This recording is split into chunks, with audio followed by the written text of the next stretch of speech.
In the name of Allah the most compassionate the most merciful. शुरू अल्लाह के नाम से जो बड़ा मेहरबान याद रहम करने वाला है। शुरू अल्लाह जे नाले सां जेको वॾो मेहरबान याद रहम करने वाला है। My dear students and worthy viewers, Assalamu alaikum wa rahmatullahi wa barakatuh. I hope you are doing well, and by the grace of Allah the Almighty, I am also quite well. May Allah's special blessings be upon you all, and may you remain safe and sound. As you know that I often start my lecture with a beautiful poetry, and today once again I am going to read out the poetry of great poet of Sindh Shah Abdul Latif Bhutto Rahmatullah Alayh, who says, नमी खमी निहार तूं डमर वॾो ॾुख, नमी खमी निहार तूं डमर वॾो ॾुख, मंझां सबुर सुख जे संवारिया समझी, मंझां सबुर सुख जे संवारिया समझी. So these were the marvelous lines said by great poet of Sindh Shah Abdul Latif Bhutto Rahmatullah Alayh, who is commonly called Sono Latif, La Latif. After his beautiful poetry, as usual, we are going to start today's lecture. And so far we have covered 4 lectures. And in 4 lectures, I taught you noun phrase in different ways. And today, once again, I'm going to teach you noun phrase in different way. And that would be noun in apposition. What? Noun in apposition. Before I go to examples, I want to tell you what is apposition. बेटा apposition जो होता है ना, वो होती है description of noun. मतलब जो noun होता है ना subject, उसके फौरन बाद हम उसको डिस्क्राइब करते हैं, मतलब हम उसकी एडिशनल इंफॉर्मेशन देते हैं, ठीक है ना, उसकी एडिशनल इंफॉर्मेशन देते हैं. सो वो जो एडिशनल इंफॉर्मेशन होती है, वो जो एक्सप्लेनेटरी या डिस्क्रिप्शन होती है, ठीक है ना, दैट इज कॉल्ड एपोजिशन. वो होती है एपोजिशन, ठीक है ना, नाउन एपोजिशन, मतलब नाउन की डिस्क्रिप्शन. सही बेटा? Okay. So this was a little intro about apposition. I repeat कि एपोजिशन क्या होती है. Basically it is a description. किसकी डिस्क्रिप्शन? एक नाउन होता है, सब्जेक्ट नाउन, ठीक है ना, उसके बाद जो हम उससे रिलेटेड मजीद जो बात करते हैं, मजीद जो इंफॉर्मेशन ऐड करते हैं, that information which is added called apposition. सही है? Okay. Now after this brief intro related to apposition, now we move towards our topic, and that is none but noun phrase. ठीक है बेटा? So let's start learning today's topic. Example number 1. Mother Teresa, comma, the famous figure due to her selfless services, comma, will always be remembered in good words. I repeat, Mother Teresa, comma, the famous figure due to her selfless services, comma, will always be remembered in good words. बेटा इस जुमले का मतलब ये होता है कि mother Teresa जो कि एक मशहूर शख्सियत हैं, उन्हें हमेशा अच्छे अल्फाज में याद किया जाएगा उनकी बेलोस खिदमत की वजह से. मदर टेरेसा जो कि एक मशहूर शख्सियत हैं, उन्हें हमेशा याद किया जाएगा अच्छे अल्फाज में उनकी बेलोस खिदमत की वजह से. ठीक है बेटा?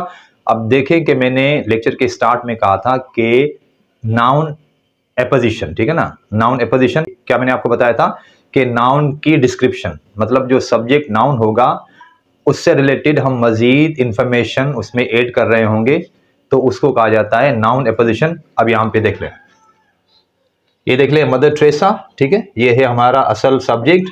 उससे रिलेटेड ये देख ले, यहाँ से लेकर यहाँ तक मैंने एडिशनल इंफॉर्मेशन दी है. यहाँ पर मैंने यहाँ पे थोड़ी सी डिस्क्रिप्शन डाली हुई है. किससे रिलेटेड है? वो है मदर टेरेसा से. सही है? ठीक है. मदर टेरेसा जो कि एक मशहूर शख्सियत हैं, उन्हें हमेशा अच्छे अल्फाज में याद किया जाएगा. क्यों याद किया जाएगा?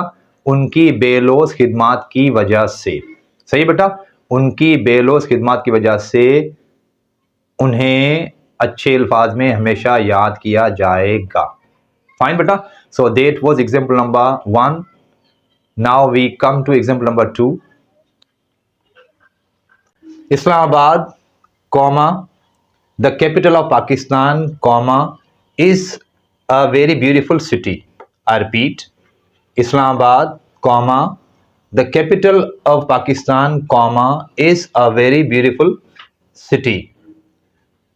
I repeat, Islamabad, comma the capital of Pakistan comma is a very beautiful city. बेटा इसका मतलब ये होगा कि इस्लामाबाद जो कि पाकिस्तान का दारुल हुकूमत है वो एक बहुत खूबसूरत शहर है। इस्लामाबाद जो कि पाकिस्तान का दारुल हुकूमत है वो एक बहुत खूबसूरत शहर है। अब देख लें, ये है हमारा असल सब्जेक्ट इस्लामाबाद, ठीक है, उसको हमने अलहदा किया, सेपरेट किया कॉमा से। आफ्टर दैट, ठीक है, उसके बाद the capital of Pakistan, okay, 1 2 3 4 words, ठीक है। अब ये क्या है, ये इस्लामाबाद की डिस्क्रिप्शन है। मैंने क्या बताया था आपको, एपोजिशन का मतलब क्या होता है, नाउन, नाउन एपोजिशन का मतलब क्या होता है कि जो सब्जेक्ट नाउन है उससे रिलेटेड मजीद इंफॉर्मेशन देना, उसको डिस्क्राइब करने के लिए हम आगे कुछ वर्ड्स का इस्तेमाल करेंगे। अच्छा, एक बात इसमें अहम है वो मैं बताता जाऊँ, ठीक है बेटा। जब हम सब्जेक्ट जो नाउन होगा ना, ठीक है, उसके बाद जो हम उसकी डिस्क्रिप्शन दे रहे होंगे तो वहां पर हम कभी भी कंजक्शन नहीं लगाएंगे, नीदर एंड नॉर और। आपको मालूम है कि ये कंजक्शन होते हैं, ठीक है ना, ना हम एंड इस्तेमाल करेंगे और ना ही हम और इस्तेमाल करेंगे। ये क्या है, ये कंजक्शन है, मतलब उनके बगैर हम सब्जेक्ट जो नाउन होगा हमारा, ठीक है, उससे रिलेटेड हम उसकी डिस्क्रिप्शन दे रहे होंगे without word and without word और। सही है, okay. So that was example number 2। Now after example number 2 we come to example number 3। Karachi comma the economic hub of Pakistan comma is called the city of lights. I repeat, Karachi comma the economic hub of Pakistan comma is called the city of lights. Karachi जो कि पाकिस्तान की माशियत का मरकज है उसे रोशनियों का शहर कहा जाता है। कराची जो कि पाकिस्तान की माशियत का मरकज है उसे रोशनियों का शहर कहा जाता है। ठीक है बेटा, अब देख ले, मतलब यहां पे देख ले, ये वंस अगेन कि ये नाउन था, ठीक है, कराची। अब उसको मजीद बयान किया जा रहा है कैसे, कॉमा के बाद the economic hub of Pakistan, ठीक है, 1 2 3 4 5 वर्ड्स की मदद से, ठीक है ना, 5 वर्ड्स की मदद से इस कराची को मजीद इंफॉर्मेशन, कराची से रिलेटेड मजीद इंफॉर्मेशन दी गई है, ठीक है। और आप उसके बाद जो ना फिर जुमले को मुकम्मल किया गया, ठीक है। So Karachi the economic hub of Pakistan comma is the city of lights. Karachi जो कि पाकिस्तान की माशियत का मरकज है उसे रोशनियों का शहर कहा जाता है। ठीक है बेटा, so that was example number 3। Now we come to example number 4। Ali Gul Malha comma a character of Pakistani drama Ishq Murshid comma is being liked more in the entire world. I repeat, Ali Gul Malha comma a character of Pakistani drama Ishq Murshid comma is being liked more in the entire world. Ali Gul Malha जो कि एक पाकिस्तानी ड्रामे का किरदार है, और वो Pakistani drama कौन सा है, वो पाकिस्तानी ड्रामा है इश्क मुर्शिद, ठीक है, वो पाकिस्तानी ड्रामा है इश्क मुर्शिद, ठीक है। तो अब पूरी दुनिया के जो लोग हैं ना अली गुल मल्हा के उस कैरेक्टर को ज्यादा पसंद कर रहे थे, ठीक है ना।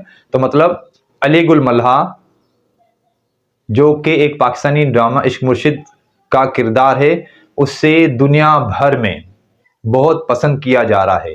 अली गुल मल्हा जो कि एक पाकिस्तानी ड्रामा इश्क मुर्शिद का किरदार है उसे पूरी दुनिया में बहुत पसंद किया जा रहा है। ठीक है बेटा, आप देख ले, यहां से लेकर यहां तक ये हमारा है मेन सब्जेक्ट, मेन नाउन, ठीक है। फिर हमने कॉमा से उसको अलहदा किया।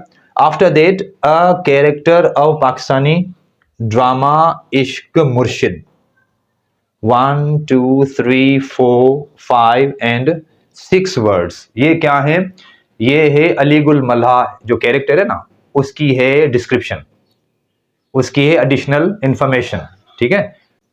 अली गुल मल्हा से रिलेटेड मजीद इंफॉर्मेशन दी गई, मजीद डिस्क्रिप्शन दी गई, ठीक है। सो ये जो डिस्क्रिप्शन होती है ना that is called noun apposition, ठीक है, that is called noun apposition, ठीक है। After example number 4, we come to example number 5. Shah Abdul Latif Bhitai, comma, the great poet of love and revolution, comma, is the inventor of a musical instrument called tamburo. I repeat, Shah Abdul Latif Bhitai, comma, the great poet of love and revolution, comma, is the inventor of a musical instrument called तंबूरो। बेटा इस जुमले का मतलब ये होगा कि शाह अब्दुल लतीफ भिटाई जो कि प्यार और इनकलाब के शायर हैं, वो एक मौसीकी के आले का ईजाद करने वाला भी है जिसे तंबूरो कहा जाता है।